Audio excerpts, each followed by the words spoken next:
Good morning, students.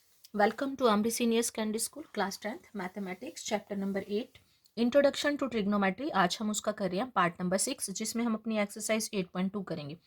पर सबसे पहले बच्चे 8.2 एक्सरसाइज करने से पहले हमें ये जो ट्रिग्नोमेट्रिक रेशियोज का एंगल के अकॉर्डिंग टेबल होता है वो करना पड़ेगा, क्योंकि ये जो सभी सम्स हैं उसमें एंगल दिया होगा।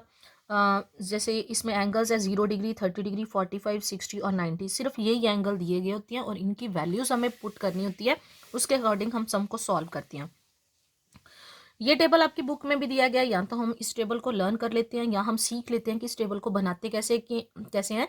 कि अगर आपको टेबल बनाना आता है तो आपके लिए ज़्यादा इजी हो जाता है, क्योंकि कई बार आपने कोई चीज़ लर्न करी है तो वो आप उसकी वैल्यू कहीं भूल जाते हो। तो उसके लिए सबसे अच्छा ये है कि हमें टेबल बनाना आता हो ना, तो हम जल्दी से इस टेबल को बना के उसकी वैल्यू सही सही वाली जो वैल्यू वो पुट डाउन कर सकते हैं वहाँ। तो ऐसे ही बच्चे ये टेबल बनाते कैसे, सबसे पहले ये देखते हैं कि जैसे मैंने यहाँ 5 एंगल्स लिखे हुए हैं, 0 डिग्री, 30 डिग्री, 45, 60 और 90। और हमारे पास टोटल ट्रिग्नोमेट्रिक रेशियोज कैसे हैं, 6 रेशियोज हैं। तो यहाँ मैंने साइन थीटा लिखा है, कॉस थीटा, टेन थीटा। और साइन का उल्टा क्या होता है, कॉसेक थीटा। और कॉस का उल्टा क्या होता है, सेक थीटा। और टेन का उल्टा क्या होता है, कॉट थीटा। तो सबसे पहले जब हमने टेबल बनाना है तो यहाँ आपने काउंटिंग शुरू करनी है 0 से 0। और ये आपने याद रखना है कि ये एंगल जो है वो ऐसी ही वे में होने चाहिए, जैसे 0 डिग्री के बाद 30 डिग्री, 45, 60 और 90। तो काउंटिंग लिखेंगे इनके नीचे 0, 1, 2, 3 और 4 तक। और जो सभी नंबर है इनको डिवाइड कर देंगे हम 4 के साथ डिवाइड कर दो। और इसके बाद सभी के ऊपर जो है स्क्वायर रूट का साइन लगाना है आपने।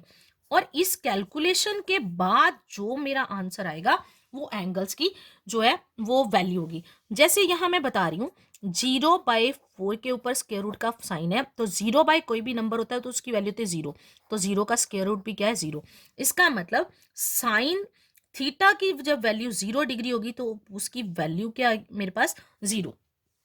ऐसे ही जैसे 1/4 है, तो 1/4 मतलब 1 का अलग से स्क्वायर रूट और 4 का अलग से स्क्वायर रूट, क्योंकि नंबर्स की कटिंग नहीं होती। अगर कटिंग हो रही हो तो पहले हम कटिंग करते हैं। तो 1 का स्क्वायर रूट क्या आता है 1, और 4 का स्क्वायर रूट क्या है मेरे पास 2। तो इसका आंसर मेरे पास क्या आएगा, 1/2। इसका मतलब ये है कि जहां मेरे पास सम में साइन के साथ 30 डिग्री दिया गया होगा तो मैं उसकी वैल्यू उसकी जगह पे क्या लगा दूंगी, 1/2। ऐसे ही साइन 45, ये है √2/4। पहले तो मैंने इस नंबर की कटिंग कर ली, मेरे पास कटिंग करके आ गया 1/2। उसका स्क्वायर रूट 1 का अलग से स्क्वायर रूट और 2 का अलग से, 1 का स्क्वायर रूट निकल जाता है तो 1, और 2 का स्क्वायर रूट नहीं निकलता, तो इसकी वैल्यू क्या आ गई मेरे पास, 1/√2। जिसका स्क्वायर रूट नहीं निकलता नंबर का उसको ऐसे ही रहना है। ऐसे ही अब इस नंबर को देखो 60 की वैल्यू √3 वैसे ही रहेगा, और नीचे वाला नंबर जो है 4 का स्क्वायर रूट कितना निकलता है 2। 4/4 कटिंग हो जाती है 1, तो 1 का स्क्वायर रूट कितना है 1। मतलब ये जो मेरा मेथड था यहाँ 0, 1, 2, 3 नंबर लिख के ऑल डिवाइडेड बाय 4 और सबका स्क्वायर रूट निकालना, ये साइन जो 0 डिग्री, 30 डिग्री, 45, 60 और 90 थी उनकी वैल्यूज निकालने का एक तरीका था। और उनकी वैल्यूज जो क्या है, साइन 0 की वैल्यू 0 है, और साइन 30 की वैल्यू 1/2 जिनको मैं टिक कर रही हूँ, साइन 45 की वैल्यू 1/√2, और √3/2 इसकी 60 की वैल्यू है, और 90 की वैल्यू क्या है 1। अब जब आपने कॉस करना है तो कॉस के लिए क्या करेंगे, इस लाइन में जो वैल्यूज आई हैं हमें सिर्फ फर्स्ट लाइन सॉल्व करनी पड़ती है। इस लाइन जो वैल्यूज आई हैं उनको उल्टा करके, लाइन को उल्टा करके लिखना शुरू कर दो। अब जो सबसे लास्ट वाला नंबर है उसको फर्स्ट पे ले जाएंगे, और ये सेकेंड लास्ट आ गया नंबर, और ये सेंटर वाला नंबर जो है वो वहीं पे ही रह गया। मतलब साइन 45 और कॉस 45 की वैल्यू सेम होती है, और ये 30 वाला यहां चला गया, और ये वैल्यू क्या आ गई, 0। अब अच्छा, जैसे कि आपको पता है कि टेन थीटा जो है वो किसके इक्वल होता है, sine theta by cos theta. अब इसका मतलब क्या है, जब आपने टेन 0 की वैल्यू निकालनी है तो 0/1, 0/1, 0 कोई भी नंबर क्या वैल्यू थी, 0। अब मैं इसको ऐसे ही सीधा सॉल्व कर सकती हूँ, जैसे 1/2 बाय √3/2, 2 से 2 कट गया, बचा क्या आपके पास 1/√3। तो ये 1/√2 बाय 1/√2 मतलब साइन की वैल्यू है, साइन 45 की वैल्यू ये है, और cos 45 की वैल्यू ये है, तो इन दोनों की पूरी पूरी कटिंग हो जाएगी, आंसर क्या आ जाएगा 1। ऐसे ही √3/2/1/2, 2 से 2 की कटिंग होगी, तो tan की वैल्यू क्या आगे पास आपके पास √3, और यहाँ 0/1 मतलब जब मैं साइन tan 90 की वैल्यू निकालूंगी तो आ जाएगा 1/0। तो अगर किसी नंबर के ओवर में 0 आता है, डिनोमिनेटर 0 हो जाता है, तो उसको हम क्या लिखते हैं, नॉट डिफाइंड, ये डिफाइंड नहीं है। अब ऐसे ही, अब आपको पता है जैसे कि tan का उल्टा क्या होता है आपके पास, cot। तो ये जो वैल्यूज आपने यहां लगाई हैं, इनको उल्टा करके इस लाइन को cot की जगह पे लिख जाओ, या tan क्या होता है 1/cot होता है 1/tan, मतलब इन नंबर्स को 1/tan की वैल्यू में उल्टा करके लिख दो। जैसे इसको उल्टा करके लिखूंगी तो क्या हो जाएगा, ये 0/1 लगा सकते हैं, 1/0। सबसे बेस्ट तरीका क्या है, tan वाली लाइन को cot में उल्टा करके लिख दो, यहां लिख दो आप नॉट डिफाइंड, यहां आ जाएगा √3, यहां आ जाएगा 1, यहां आ जाएगा 1/√3, और इसकी वैल्यू क्या आ जाएगी आपके पास 0। ऐसे ही अगर मैं कोसिकेंट थीटा की बात करूं, तो कोसिकेंट थीटा जो है वो होता है 1/sin थीटा के इक्वल, मतलब आपके पास जो साइन की वैल्यूज है उनका उल्टा, मतलब उनका रेसिप्रोकल करके लिखना शुरू कर दो। तो 0/1 कुछ नहीं है, मतलब 0/1, 0 का बेटा कुछ नहीं है, तो यहां लगाएंगे नीचे 1, तो जब इसको उल्टा करेंगे तो नंबर हो जाएगा 1/0। तो 1/0 क्या होता है, नॉट डिफाइंड। तो 1/2 है, उल्टा हो जाएगा तो क्या बन जाएगा 2/1, तो मतलब अकेला 2 इसकी वैल्यू, तो ये आ जाएगा √2/1 मतलब √2, ये आ जाएगा 2/√3, और यहां 1/1 1। तो अब अगर आप कोसिकेंट की लाइन को उल्टा करके लिख लेते हो तो वो सीकेंट की वैल्यू होती, मतलब इस लाइन को उल्टा करा, यहाँ आ गया 1, यहाँ आ जाएगा मेरे पास 2√3, यहाँ √2, ये आ जाएगा 2, और ये क्या आ जाएगा मेरे पास नॉट डिफाइंड। अगर आप टेबल को ऐसे बना लो तो आपके लिए इजी हो जाता है, आप तो एक तो इसमें बिल्कुल कॉन्फिडेंट हो जाते हो कि ये जो वैल्यूज हैं ये हमने ठीक फिल करी है, और ये जो पूरी एक्सरसाइज 8.2 है ना, वो उसी टेबल के बेसिस पे हम करेंगे। अब इसके सम नंबर 1 से हम स्टार्ट करते हैं। जैसे बच्चों मैंने यहाँ सम नंबर 1 की स्टेटमेंट ली है, इवैल्यूएट द फॉलोइंग। स्टेटमेंट है मेरे पास sine 60 degree cos 30 degree plus sine 30 degree into cos 60 degree. तो साइन 60 की वैल्यू टेबल के अकॉर्डिंग क्या है, √3/2, कॉस 30 की वैल्यू भी √3/2 है, मतलब जो साइन 60 की वैल्यू होती है वो कॉस 30 की वैल्यू होती है। मैंने बोला था उल्टा जब हम उसको लाइन को करके लिखते हैं तो जो साइन 60 होगा वो क्या होगा मेरे पास कॉस 30। ऐसे ही जो साइन 30 की वैल्यू है कॉस 60 से मिलती है, साइन 60 की वैल्यू क्या है 1/2, और कॉस 60 की भी वैल्यू क्या है 1/2। जो सम हमें ट्रिग्नोमेट्रिक रेशियोज में दिए गए थे, मैंने एंगल्स के अकॉर्डिंग इनकी यहाँ वैल्यू फिल कर दी। अब ये मल्टीप्लाई हो रहे हैं, √3 को √3 के साथ करोगे तो 3 आ जाएगा, 2 को 2 के साथ करा 4, प्लस 1 को 1 के साथ करा 1, तो 2 को 2 के साथ करा 4। इन दोनों का नीचे 4 और 4 है, एलसीएम कितना आ गया 4। ऊपर वाले नंबर जो है एज इट इज आ जाएंगे 3 + 1, तो 4/4 कटिंग करके आंसर क्या आ गया 1।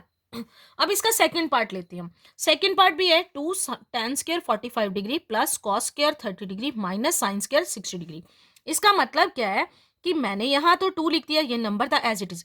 tan स्क्वायर 45 का मतलब क्या है, मैंने tan 45 की वैल्यू लगानी है, tan 45 की वैल्यू थी 1 और उसका स्क्वायर कर देना।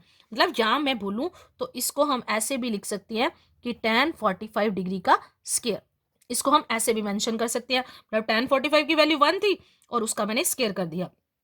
ऐसे ही cos 30 की वैल्यू लगाई, cos 30 किसके इक्वल है √3/2 उसका square minus sine square 60 degree की वैल्यू क्या होती है √3/2 का स्क्वायर।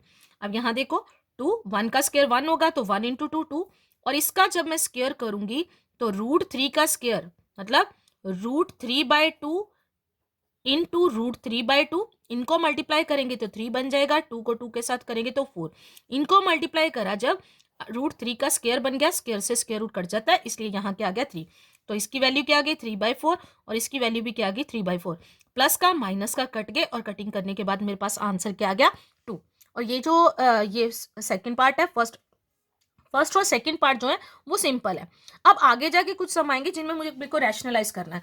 अब वो वाले सम करते हैं कि रैशनलाइज कैसे करते हैं, ये आगे इंपॉर्टेंट सम है, इनको जरा ध्यान से देखना। जैसे थर्ड पार्ट की स्टेटमेंट है cos 45 degree by secant 30 plus cosecant 30। तो सबसे पहले यहाँ ट्रिग्नोमेट्रिक रेशियोज को खत्म करते हैं, यहाँ क्या लगाएंगे, उनकी वैल्यूज लगा लेंगे। अब उनकी वैल्यूज 1/cos45 की वैल्यू 1/2, 1/√2, सीकेंड 30 की वैल्यू थी 2/√3 प्लस को सीकेंड 30 की है 2/1, तो 2 था, इसका बटा कुछ नहीं था, मैंने 1 लगा लिया। अब इसको सॉल्व करते हैं, 1/2, यहाँ √3 और 1 का मैंने एलसीएम लिया तो √3 आ गया, तो ये क्रॉस मल्टीप्लाई हो जाएंगे। तो 2 को 1 के साथ करा 2 और √3 को 2 के साथ मल्टीप्लाई करा तो 2√3, जिसका डबल बटा बन रहा है। इसको सॉल्व करेंगे तो इसका रेसिप्रोकल हो जाएगा, तो क्या बन गया 1/√2 इंटू √3 ऊपर चला गया 2 + 2√3। तो बच्चे जब इसको 1 को √3 के साथ मल्टीप्लाई करा तो √3, अब √2 को इन दोनों के साथ मल्टीप्लाई होना है, तो पहले 2 के साथ करा इसको √2 को मल्टीप्लाई, तो 2√2 प्लस अब 2√3 को मैंने √2 के साथ मल्टीप्लाई करा तो बाहर 2 आएगा, दोनों अंदर वाले रूट के अंदर वाले नंबर है वो आपस में मल्टीप्लाई हो जाएंगे। 2 × 3 क्या आ गया मेरे पास √6। अब मैं बड़े वाले नंबर को आगे लेके आ रही हूँ, यहाँ मैंने लिखा √3, बड़े वाला नंबर 2√6 आगे ले आई और प्लस 2√2।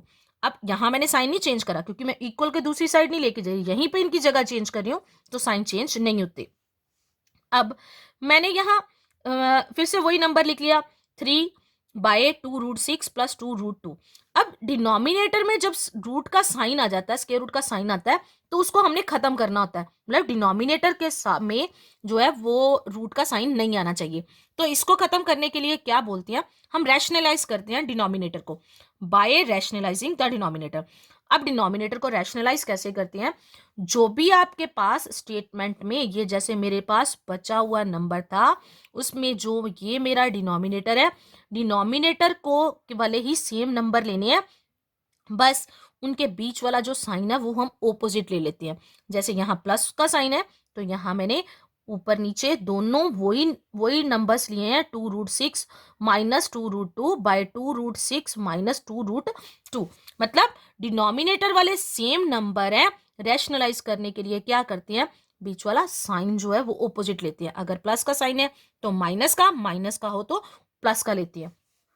अब रैशनलाइज कर दिया, फिर से ऊपर वाला नंबर ऊपर वाले के साथ मल्टीप्लाई और नीचे वाला नीचे वाले के साथ।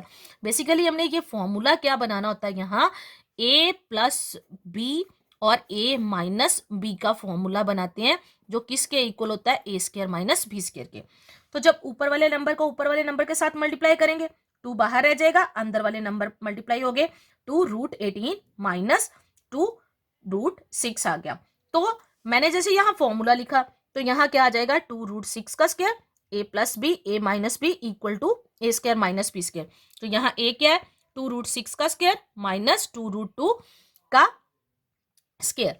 तो जब हम इसका स्क्वायर करेंगे, अब इनमें से 2 कॉमन निकल रहा है, मैंने 2 कॉमन निकाल दिया, अंदर बचा मेरे पास √18 माइनस √6 बाय, तो जब इसको मल्टीप्लाई करेंगे 2√6 का जब मैं स्क्वायर करूंगी तो इसका मतलब 2√6 इंटू 2√6, तो बाहर वाला नंबर बाहर वाले के साथ मल्टीप्लाई हो गया और यहाँ √6 का बन गया स्क्वायर, तो स्क्वायर से स्क्वायर रूट कट गया, बचा का क्या मेरे पास 4 × 6, 4 × 6 क्या होता है 24, मतलब इस पूरे का स्क्वायर करने के बाद मेरे पास आंसर क्या है 24। ऐसे ही जब इसको सॉल्व करेंगे तो इसका आंसर क्या आएगा 8। अब ऊपर से मैंने 2 कॉमन निकाला है, 2 मैंने ऊपर से कॉमन निकाला है, 24 में से 8 को माइनस करेंगे तो 16 आ जाएगा, इनकी कटिंग होगी 2 8 16। अब जो √18 है, अब इसको मैं ऐसे लिख सकती हूँ, सॉरी बच्चे यहाँ 18 लिखना था, 9 × 2, तो 9 का स्क्वायर रूट निकलता है 3 और अंदर क्या बच गया मेरे पास √2, तो मैंने इस नंबर को इस फॉर्म में लिख लिया माइनस √6/8, तो मेरा आंसर क्या आ गया 3√2 माइनस √6/8, ये इस सम का आंसर है। ये हमने रैशनलाइज करा है। एक ऐसे वाला ही सम जो है वो, अब हम अगला जो सम है वो भी ऐसे वाला ही है, एक वो वाला सम लेते हैं ताकि अच्छी तरह से आपको क्लियर हो जाए। बच्चे यहाँ मैंने इसका पार्ट 4 जैसे लिया, ये भी सम ऐसे ही है, इसमें भी हमें रैशनलाइज करना पड़ेगा। रैशनलाइज हमें कब करना पड़ता है, जब हम उसको सम को सॉल्व कर लेते हैं तो नीचे डिनोमिनेटर के साथ जो रूट वाला साइन आ जाता है, तो उसको हमने क्या करना है, रैशनलाइज करके डिनोमिनेटर के साथ से रूट का साइन जो है वो खत्म कर देना है, ऊपर चाहे हमारा रूट वाला साइन आ रहा है तो उसे एज इट इज रहने देना है।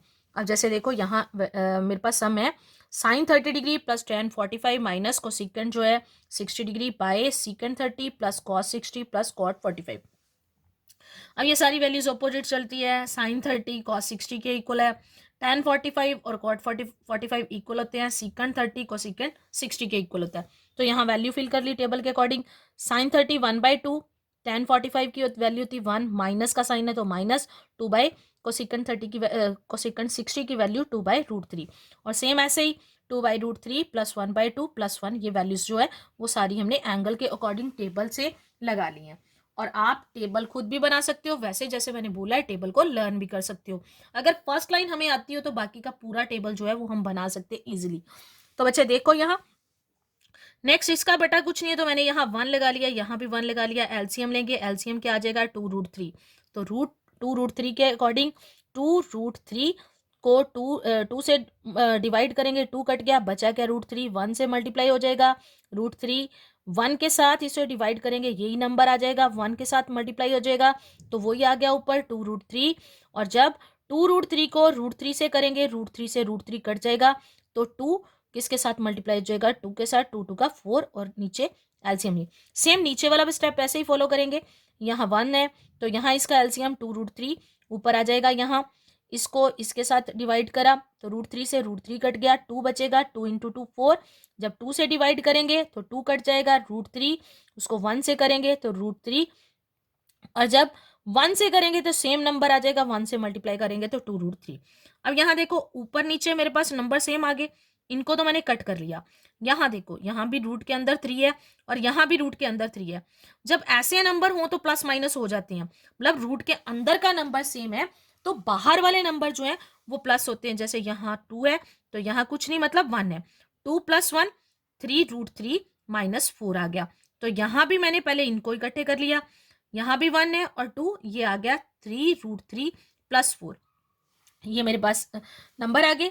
इनमें 2√3 की और 2√3 की जो है कटिंग होगी, बचा क्या मेरे पास 3√3 - 4 और 3√3 + 1।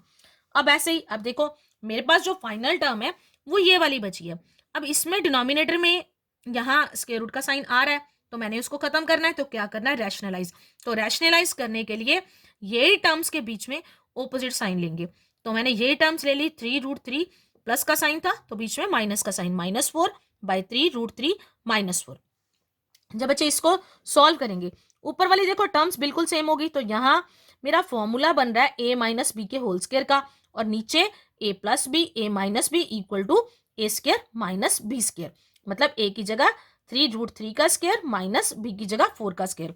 तो यहाँ a - b के होल स्क्वायर का फॉर्मूला खोलेंगे, a² + b² -2ab, और इसको खोलेंगे जैसे कि मैंने पहले बताया 3√3 को 3√3 से करेंगे तो 3 × 3 9, और ये क्या बन जाएगा 3, 9 × 3 27, और 4 का स्क्वायर 16। अब सेम यही मैंने स्क्वायर इसका करा तो यहाँ क्या आ गया इसका 27, 4 का स्क्वायर प्लस का साइन है तो +16, और यहाँ 2 × 3 6, 6 × 4 24, 24√3, 27 में से 16 माइनस करे 11। अब ये दोनों नंबर है तो ये नंबर जो है ये प्लस हो जाएंगे, इन दोनों को प्लस करा तो प्लस करके आ गया 43 - 24 √3/11। अब देखो रैशनलाइज करने का मतलब क्या था कि ऊपर जो है वो स्क्वायर रूट का साइन आता है तो आ जाए, पर नीचे डिनोमिनेटर के साथ जो है स्क्वायर रूट का साइन नहीं आना चाहिए। बच्चे ऐसे ही इसका 5th पार्ट है जो कि आपने अपने आप करना है। ये सम सिंपल है, इसमें रैशनलाइज नहीं करना पड़ेगा आपको, अगर करना पड़ेगा तो सिंपल ऐसे वाला नहीं करना पड़ेगा। तो ये मैंने आपको होमवर्क के लिए दे दिया है। तो ये जो सम मैंने इस वीडियो में करवाए हैं, टेबल बताया, उसको अच्छी तरह से करना है। और क्योंकि ये जो टेबल है आपके नेक्स्ट चैप्टर 9th में भी काम आएगा, क्योंकि उसमें जब एंगल ऑफ एलिवेशन वगैरह वाले सम करेंगे तो एंगल दिया होगा तो उसकी हमें वैल्यू लगानी पड़ती है, तो वो भी हम इसी टेबल की हेल्प से करेंगे। और ये सारा जो काम होमवर्क है वो आपने अपनी फेयर कॉपीज पे करना है।